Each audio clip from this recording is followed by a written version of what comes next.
Hello, my name is Bobby Beal with the Center for Innovative Practice at Case Western Reserve University. I am happy to introduce Sarah Buffy today. Sarah is here to teach us about trauma-informed biographical timelines. Actually, she's here to introduce that topic because she will be traveling around the state of Ohio with me, and we will offer 3 full trainings on trauma-informed biographical timeline. You'll get information about the dates for those trainings at the end of this webinar. For now, let me introduce you to Sarah. Sarah Buffy has an MSW and an LSW and is the founding director of Soulbird Consulting. She believes that nothing has the power to heal like supportive relationships. Specializing in trauma responsive care, she helps organizations and individuals disrupt current models of thinking by building empathy and understanding around the effects of trauma.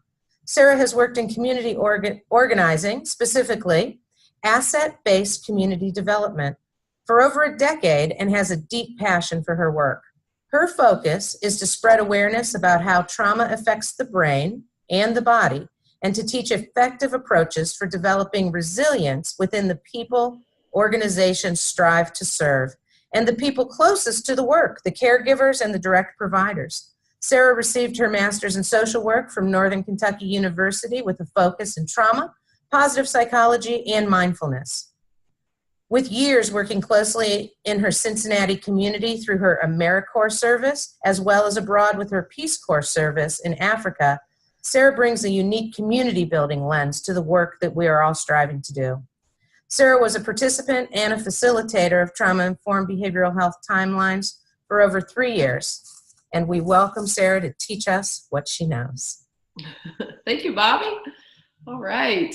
I'm really happy to be here with you all today and most looking forward to the trainings that we're going to be engaging with across the state over the coming months. Today is a commercial for those trainings. We're going to be talking about what is a trauma-informed biographical timeline and what's the big overview, what's the bigger picture around our discussion. Then we'll be looking forward to a couple trainings coming up and looking forward to seeing y'all there. So first, I just want to orient us to these wonderful women you see named below. They have really influenced my work personally and professionally. Beth Barrel and Maureen Walker, you'll see there, are authors and researchers and facilitators of trauma-informed biographical timelines. Their work has really influenced how I participate in this as an assessment tool and as an approach to help people on their healing journeys. Mary Beccario is a mentor of mine and a trauma consultant around the region as well. She has really influenced my understanding of the neuroscience, that neuroscience knowledge necessary to facilitate a trauma-informed biographical timeline. And then, of course, Joe Crippen-Staple is a mentor and friend of mine who really helps me shape the being of the work, not just the doing of the work. So I wanted to note those folks. They're with me on this journey. And let's go ahead and get started here. So what is a trauma-informed biographical timeline? Let's talk about the purpose here. The purpose of this as an assessment tool, as an approach, is to grow our understanding about not only who is this person now, but what have they been through? What experience have they had, challenging or otherwise, that have influenced how they're able to show up in the world today. So we're really looking at who is this person in context of their life experiences. What do they need to be to facilitate their healing journey, and what will it take to meet their needs? A real important factor of the timeline is our ability to help build our empathy. When we have higher rates of empathy, patience, and creativity for the folks that we support, we're able to show up in their lives in a way that is really, really impactful. And we each have an important place in people's lives as healers. One person can make a huge difference. The timeline process really helps bring the team together and help us look at not what's wrong with the person, but what happened to them, what did they do to survive, and how can we help them on their journey.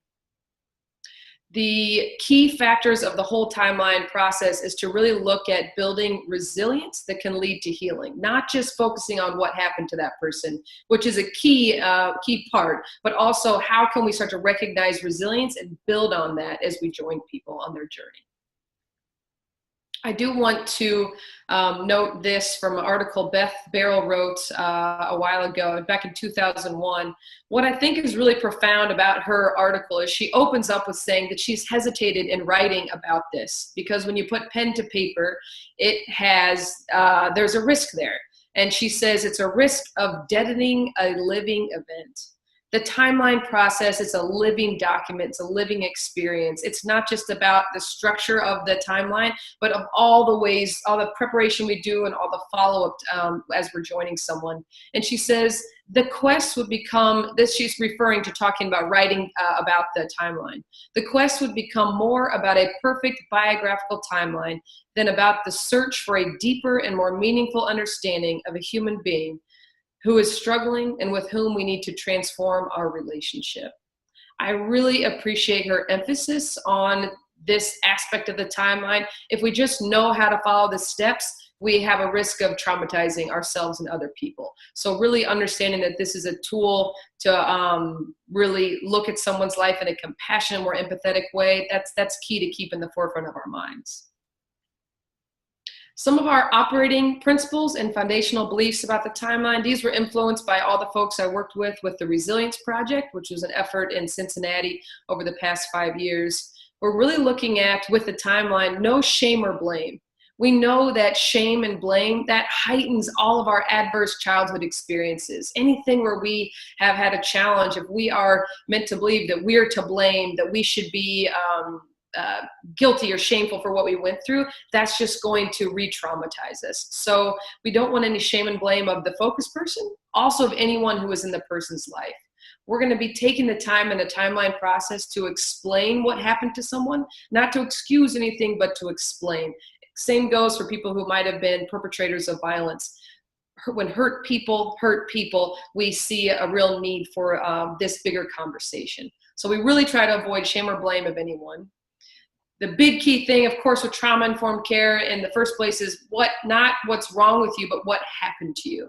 What takes this to being trauma-responsive care, and this is Mary Viccario's work, is looking at what did you do to survive. Oftentimes we have survival skills that look really kind of adverse to our health and safety, but when we can understand that those are survival instincts, we can really start to reframe from shame and blame to honoring what someone did to survive, and then building that to increase their resilience and their need for safety in the future. Our main operating principle is that people can heal and grow. All people, not just the focus person that we would bring into the room, but all people on someone's team. So there are two things that I think are key. If we want to bring people together to understand a trauma-informed biographical timeline, or to understand someone's current experiences in context to their life, these two things I think are really foundational. The first is the Adverse Childhood Experiences Study. Hopefully by now, a lot of folks are understanding about ACEs, adverse childhood experiences, but to look up this study and to be able to speak to it, I think is really key. So I just want to speak to it very quickly. The Adverse Childhood Experience Study is something that was carried out back in 1990 with Kaiser Permanente and Vincent Folletti. What they were doing, there was an obesity clinic that was being run. And at that clinic, everyone was losing weight. They were looking at diet and exercise and all kinds of different factors. There was a small amount of the population that was gaining that weight back pretty much immediately. And the big question was, what's happening here? What's going on in these people's lives that they can't sustain that weight loss? So what the researchers and physicians did, they started to look back in the childhood histories of these folks, and they started to understand that these people had some of these 10 things in common. They had experienced some sort of physical, emotional, or sexual abuse, some sort of physical or emotional neglect. They had grown up in the home with someone who had a substance abuse issue, someone who had a mental health issue, and they weren't getting the proper care. A parent or caregiver had gone to prison. Parents were separated through divorce, or somebody had witnessed domestic violence to a stepmother or mother. what this researchers found out is that with these adverse childhood experiences, if you had any of these in childhood, they had direct adverse health outcomes in adulthood. People with higher ACEs had higher rates of diabetes, cancer, heart disease, stroke, emphysema, all kinds of different issues that if we look at from a symptom perspective as adulthood, we might not start to overcome those adverse health outcomes. When we start to look at the root, what might be causing some of these different adverse health drives, right? These what we call high risk health behaviors. When we start to look at the root, we can start to go towards healing, not just addressing symptoms. So there's a lot of research that's been done. There's a lot to look up around the ACE study, but what we're looking at in the trauma-informed biographical timeline is what adverse childhood experiences did someone experience? How does that affect the brain and body? And how can we start to grow our understanding and empathy, not just shame and blame people for what we're seeing now in young adulthood or adulthood? That was a very quick overview. There's all kinds of Googling that can be done to understand the ACE study, but that is really foundational for our knowledge. The next thing that's foundational is the hand brain. So Dan Siegel, he dubbed this whole understanding the hand brain, and there are hundreds of YouTube videos out there that talk about this brain, but this is something that I like to explain at the beginning of a timeline process just to ground us in our conversation, because I'll use it a lot as a facilitator. So just to do a quick review here, again, you can go Google this all day long, but if your hand was a brain, the first thing to develop in utero is your spinal column. And this is in charge of, this is our information superhighway, right? All the information coming from our brain sent to every other organ of our body is sent through the vagus nerve, which is housed here in the spinal column. The next thing to grow is our brain stem. So the brain stem is in charge of everything we don't think about. So this would be our consciousness, right? That would be thinking. What we're looking at here in the hand brain and the brain stem here is everything unconscious that keeps us alive. So breathing, digestion, going to the bathroom, arousal, right? Anything that's keeping you awake right now during this webinar, which is certainly not me in this beautiful PowerPoint, right? All of that is happening from the hand brain, from the brain stem. The next thing to grow is our fear center.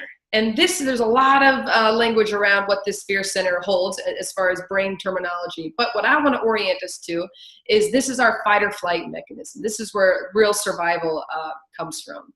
What you need in 0 to 18 months for your thinking brain to grow online in a way that's helpful for you, first you need a sense of felt safety. So you can be safe but not feel safe in your body.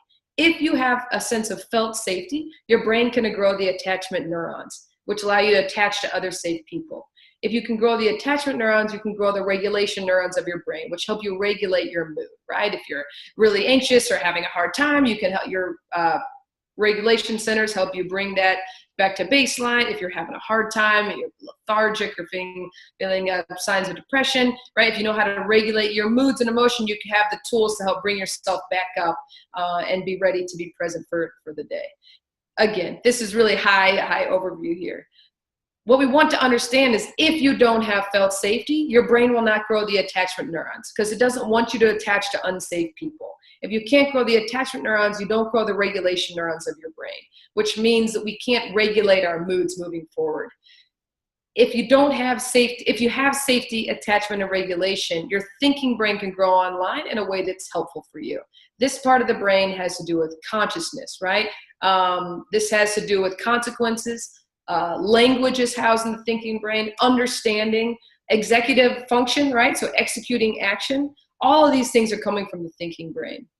When we're triggered, when we're having a tough time, or we have our senses are overwhelmed, or reminded of past traumatic experiences, our thinking brain will flip offline and we go straight into survival mode. We don't need to think about how to outrun our perpetrator. We need to react. We need to feel through that emotion. So again, this is where that comes from. What happens is if you have complex trauma, right? If you're having those negative, really adverse experiences in childhood, and your fear center is on high alert often, real threat and perceived threat are read as the same. You can't discern between the two. And so what we see in a young adulthood or adulthood is people have certain behaviors that are confusing or challenging to caregivers. And a traditional model is to say, no, stop, don't, calm down, right? There's a power over approach based on our own fear. When we start to understand the hand brain, right, and how trauma affects us, we see that people, if you say no, stop, and don't, that'll throw the thinking brain right offline. That feels like power over it. It doesn't make us feel safe in our body. What people need to get their thinking brain back online is a sense of felt safety. So we have to connect with people before we can correct. What we look at through the timeline process are ways in which people maybe have experienced situations and they went offline and they reacted to a situation that might not have been the most helpful or safe in that situation, but we can understand that they did that through survival, not because they were just being bad or having a behavior. I call that the B word, right? We see this a lot and we develop plans about how to manage behavior, but that doesn't help people heal. We have to start to figure out how can we help people feel safe enough to get their thinking brain online to carry out their life in a way that's safe and fulfilling to them. So those are two quick overviews. I would really encourage people to Google the ACE study and the hand brain to start to get a deeper knowledge on that. But it can be helpful throughout the timeline to orient people back to this understanding if we have that foundational knowledge. All right, two other things to remember when facilitating the timeline process are implicit memory versus explicit memory.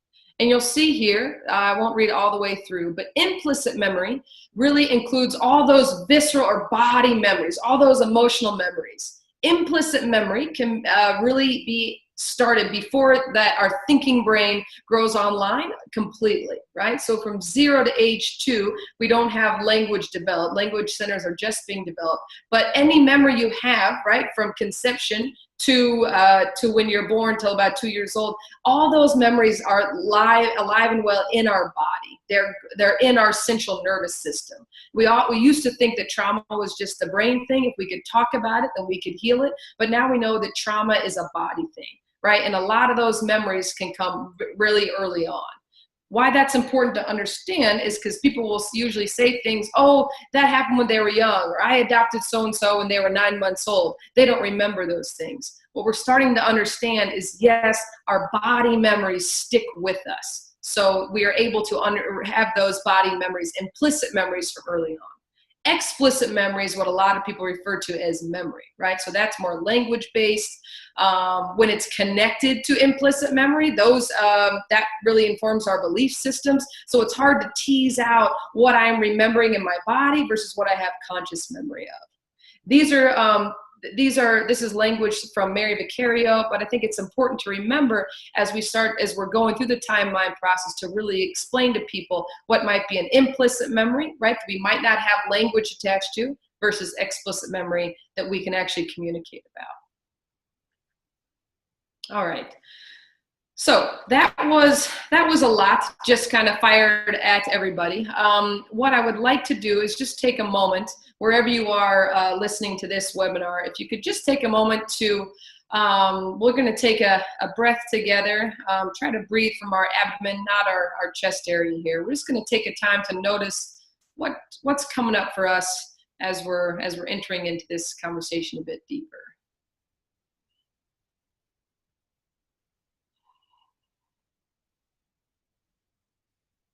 Might be a good time to note just to ourselves, or even write down feelings that we have in our own body, or thoughts that we're starting to have, questions that are starting to come up about this process.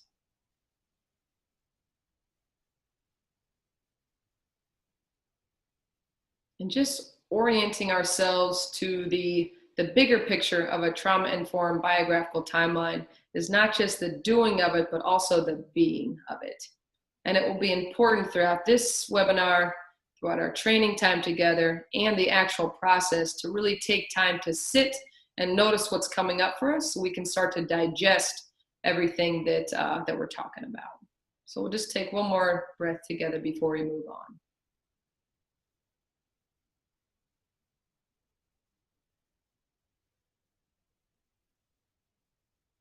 Right. Thanks. All right. So with the timeline, there are what we would call hard and soft skills, right? Hard skills being the practical knowledge and specific actions we take to facilitate the timeline and to carry out the different action steps. Action steps being based on our understanding of what helps people on their healing journey. So building resilience factors, any trauma-informed training that you've had, you'd want to implement these action steps as we consider how do we help people on their healing journey. We'll be going through those at the actual training. And then there's also deep skills and knowledge about the being of this work. Beth Barrow talks about the facilitation process really being a dance. And that's the language I like to use a lot. There's a lot of kind of nuance to this process that we'll explore more in the training as well. So we'd like to look at the timeline process being broken up into 3 different buckets. The first being before the session, really preparing for the timeline session. So some of the practical skills about preparing for this session are first, when considering the person you are going to do a timeline on, right? Usually this is a person who everyone on their team, their family members or the support providers, caregivers are kind of confused on how to help this person. If you find yourself saying, man, I just don't know how to support John, that would be a great candidate for a timeline because oftentimes we've got some missing pieces. So to coordinate with the point person at the primary agency about who is going to be at the table is going to be a really key practical skill. So for example, if you have a county board, a disability services board who says, we're working with Sally, we really want to do a timeline because we're confused on really how to support her, that person who contacts the facilitator, right, would be the point person at the primary agency. They would want to start to look at, okay, who do we need at the table? What information do we need to start to bring to the table? The facilitator, so in my case, I facilitate a lot of timelines for a bunch of different agencies, a bunch of different organizations around the state. Usually I get called in, hey, can you facilitate X timeline? The goal would be, as a facilitator, to really define my role. Is there an expectation for me to help come back and review this timeline and review with the team? Is there an expectation that I'm at every team meeting afterwards? Is this just a time where I'm facilitating and I'm handing off the information for someone else to carry out? Those would be conversations you would want to have as a facilitator with the agency who's asking you to facilitate the timeline. You'd also want to help the team review the preparation kit. Now, I say preparation kit because I'm working with a team in Cincinnati where we're going to have a lot of materials that help really kind of build the toolkit of a facilitator. Those will also be really looked at and reviewed with the sessions that we're going to be having around the state. Bobby and I are going to be having these materials for you.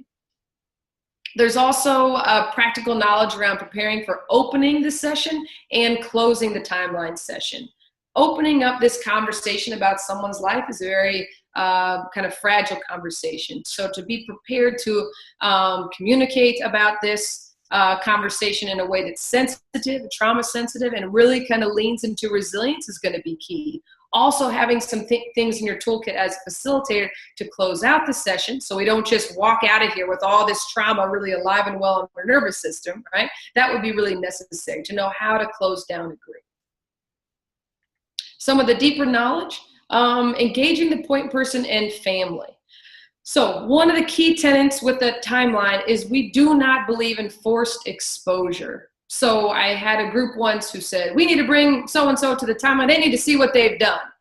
Whoa, that was a big red flag for me. 1, this is not a shame and blame tool. 2, it's not about fixing and changing a person. It's about us as caregivers and support people starting to change how we interact with the person. How do we change our behavior to help someone establish felt safety so they can continue to work in ways that help them continue on their healing journey? It's not about fixing and changing a person. It's about engaging our own resources to show up in a new way. So to talk with the point person about how this process is going to be carried out is going to be key, right? Informing them of, we're going to get together so we can start to understand how to support you in a new way. There's a lot of nuance around this conversation. There's especially nuance around the conversation with the family, if the family is involved. The family is welcome to come to the table. If they decide it's too painful to sit through that process, we want to honor that, and we want to gather any information beforehand that they would want to be brought into the timeline conversation. We want to make sure their voice is heard and honored. So there's a way to gather that information in a trauma-sensitive manner, to really take time before the timeline to get those different stories, not necessarily with a clipboard and a pen, but really engaging the family in that storytelling to help them feel heard and seen. And also offering support. If a lot comes up, do we know the resources available to that family or those caregivers that they can lean into after we have this conversation? We know that healing happens in relationship, and oftentimes it's not just relationship with those who are close to us, but also people in the community who can support us on our journey. As a facilitator, I want to start to make a map of how I'm going to use my time, because we want to make sure that we get through everything. It's really tough to have to stop a timeline right at the end time and run out of the room. I have been guilty of that. It's not a practice that I support, right? So we have to really be mindful in how we are going to show up and facilitate the process in a way that's going to be helpful for everyone in the room. So the next kind of chunk of time, so you've got preparation, and then you have the actual timeline session. The entire timeline is about charting the resilience and challenging experiences and coming up with ways, action steps when we leave the timeline session. A lot of times people kind of gather all the information and then it stops, and that can be really, really disruptive. We want to look at how can we help people moving forward, not just what happened in their past. So some of those best practices are starting to look again at practical skills. One, organizing the room. So I really believe that space matters. Oftentimes I put people in small groups or in circle, and some people hate that. They don't want to be so close, right? Intimacy is hard. However, getting the room to be a little bit less clinical for me is key. We're holding people's stories, and it's so important to try to make the space as safe as possible. So putting the big paper on the wall and orienting the chairs or tables around that space is important. Try not to have too many gaps where we're just all over a big conference room. That can feel a little bit disruptive and scary. So space matters. Having the paper on the wall for the timeline already up in the room when everyone gets there, so you as a facilitator can greet people and help orient people to the conversation, can be really helpful. Opening process. Often I like to ask people to introduce themselves. What is their name? How do they know the focus person? And then what is one thing that they are passionate about? I always ask that because it takes us, we need practice orienting to what's positive, right? Our brain, our default is to orient to survival, orient to scanning for danger, right? When we can build the muscle of orienting towards hopes, towards passions, towards interests, that really helps us build our resilience, especially in the conversation that we're about to have. But each facilitator can come up with their own process. I wouldn't want to start with, hi, we're here, what happened in utero, right? That might be a first question as we get going towards a timeline, but we really want to open and start to build our community from the get-go. Again, guiding the timeline in a timely fashion is key. Usually we have about 3 hours for the timeline process to start with this conversation. I always tell a group that after 2 hours, no matter where we are in the person's life, I'm going to help close us out and shift into the action steps. I think it's really helpful to help people when people can walk out of the room with a specific action step. Otherwise, we're left with this big open, what do we do now sort of feeling. And I want to give a lot of time and energy to the action steps so we can start to build our team. We can always come back and finish the timeline. We can always add things. Beth Barrow talks a lot about this as a living document. We're going to come back over and over to help us deepen our understanding about who this person is and what they've been through. So orienting the group to time is really key. The action steps part of the timeline is, I think, one of the most hopeful pieces, right? We spend a lot of time understanding what happened to the person, but then we start to look at who are they, what do they need, and what will it take to meet those needs? These 3 questions help orient us less towards clinical approaches and more towards just ways of being human with other humans. And that sounds a little funky maybe, but we'll explore that in the training. How do we start to use plain language to show up in people's lives in a new way? This is important because if a lot of the interventions are clinical, then those of us who are not clinical think we can't help this person, right? I don't know how to jump into their journey, when each of us has an important role in supporting someone on their healing journey. Practical skill of closing the exercise is really key. Oftentimes we can go around and ask for what is a hope we have for the person as they can continue on their journey. What's one hope we're leaving with, or one gratitude we're leaving with? There's all kinds of different closing activities, and we're really going to rely on each facilitator to build up their resource around closing as they start to deepen their practice as facilitators. Some of the deeper knowledge around during that session. One, setting the pace. Again, we want to make sure we're gathering as much information as possible, but we don't want to dive too deep that we don't get enough information to really get us set on our path. So setting a pace that's helpful, but also doesn't cut people off in the middle of their stories, right? So that's where the dance really comes in. When families or caregivers or folks in the room are starting to become physically distressed, one, we want to be alert to that. We want to not let that get into total crisis mode, right? So as a facilitator, I'm always watching to how people are responding. It also influences how much information I really dive into at the timeline. Sometimes as you're facilitating, you might want to connect some dots, but that connection might trigger somebody in the room. I might save that understanding for another meeting because this is a big, heavy process that we're taking people through. It really is a dance as you're working with the teams. So staying alert to those things, maybe taking times to notice, again, taking times to really just pause and think about what's really coming up for us as a group. Also, taking breaks is going to be really important. So noticing those as you go through the process, and then without any maybe shame or blame or pointing out someone specifically, but hey, maybe this is a good time for us to take a break if anyone needs a glass of water or go to the restroom, just to give space for from what might be coming up during the session.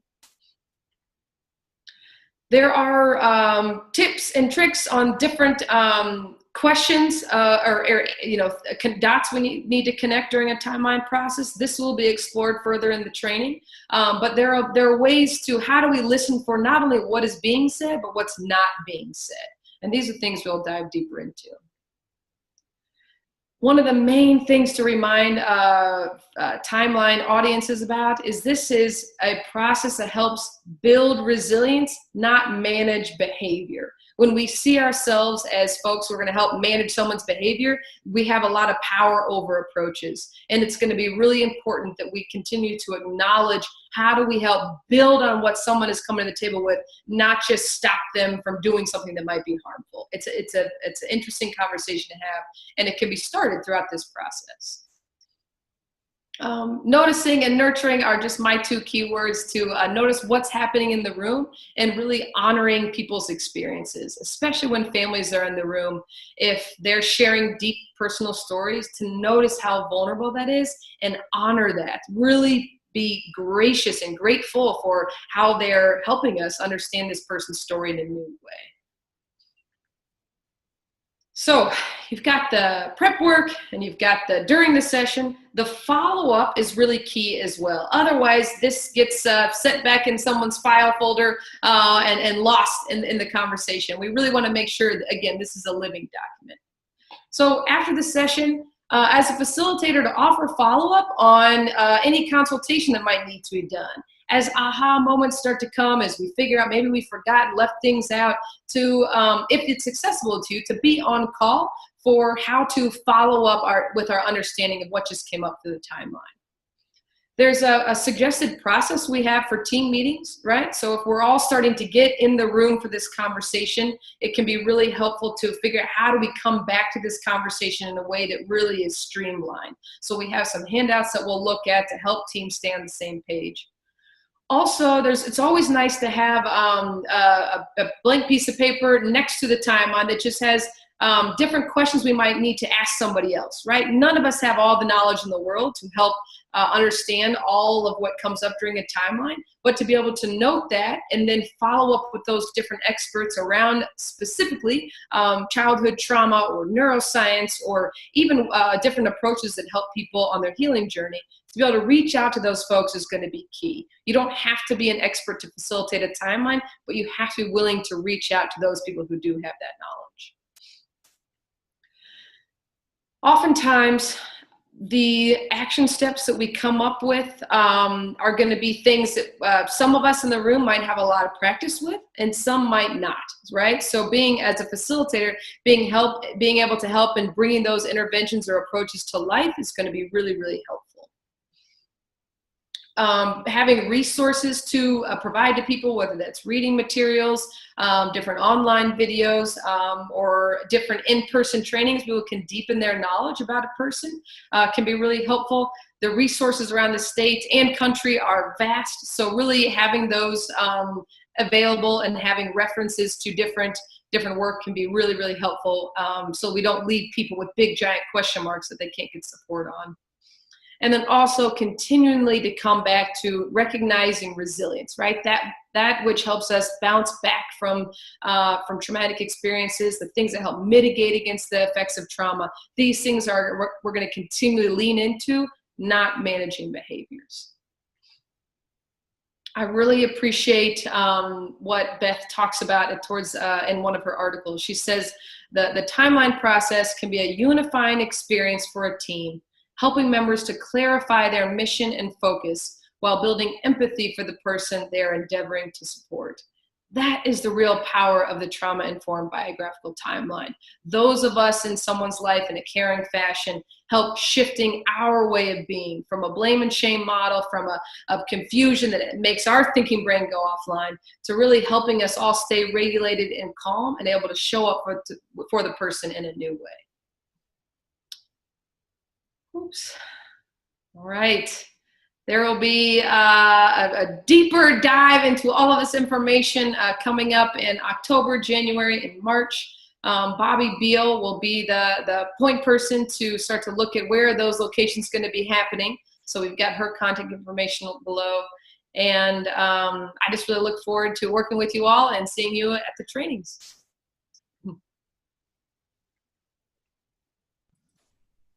Thanks, Sarah, and thanks for this information. We look forward to seeing you as well. And as Sarah said, if anybody has questions or concerns, feel free to get a hold of me, bobby.beal@case.edu. And we'll be in touch with announcements via our listserv for the kids' learning communities with the location for each of those dates soon. Thanks very much.